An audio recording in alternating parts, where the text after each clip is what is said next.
রামগতিকের নিজাম ভাই ভাড়াটিয়ার খানা নাই, রামগতিকের নিজাম ভাই ভাড়াটিয়ার পাওয়ার মেসেছে,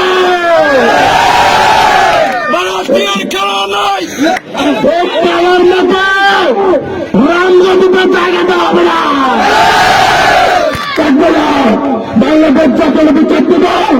রামগতি উপজেলা শাখাকে এবিএম আশরাফুদ্দিন নিজাম সাহেব কার্যকরী দেখলে ভাষা দিতে চায়। আপনাদের কৌশল করে দিয়ে বলতে চাই, ভারতীয় জায়গায় রামগতিতে নেওয়া হবে না, ভারতীয় জায়গায় রামগতি নেওয়া হবে।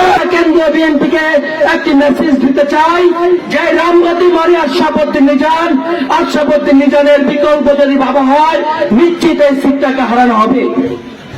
আমরা এই ইলেকট্রনিক মিডিয়ার মাধ্যমে জানিয়ে দিতে চাই, এই রামগতি কমলনগরের মানুষ করে না, এবং এই আলেকজান্ডার ইউনিয়ন থেকে সর্বসাধারণের পক্ষ থেকে আমরা এই আশরাফুদ্দিন নিজাম সাহেবকে নিজের নমিনেশন দিয়ে দিলাম, আমাদের আগামী দিনের প্রার্থী।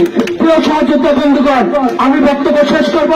আমরা শুধু কোনো ভুল সিদ্ধান্ত নয়, আমরা চট্টগ্রাম পরিবারের নেতা কর্মীরা যারা আমরা 70টি বছর শেখ হাসিনার রক্ত চক্ষুকে রক্ষা করে হাসিনার পুলিশ বাহিনীর অস্ত্রের সাথে দাঁড়িয়ে আন্দোলন সংগ্রাম করেছি, আমরা আমাদের প্রয়োজনে, আমার ভাইয়ের প্রয়োজনে, আমার বোনের প্রয়োজনে, রামগতির অস্তিত্বের প্রয়োজনে আমরা জাতীয়তাবাদী পরিবার ওই আমরা আশরাফুদ্দিন নিজামকে মনোনয়ন ঘোষণা করেছি।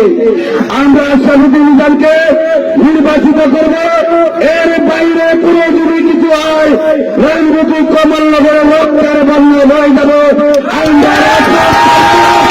আমরা দেশের মানুষের রাজনীতি করে এবিএম আশরাফুদ্দিন নিজাম দেশের খেতে খাওয়া মানুষের পাশে থেকেছেন। এই খেতে খাওয়া মানুষের সাথে নিয়ে কোন বাইরেকে যদি মনোনয়ন দেওয়া হয়, রামগতি সাধারণ জনগণ তথা বাংলাদেশ জাতীয় দল অন্য সংগঠন সহ আমরা এটা মেনে নিব না।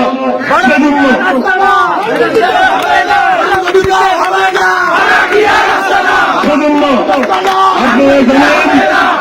আপনারা জানেন যেহেতু আমরা বিগত 3 বছর দেশের দলের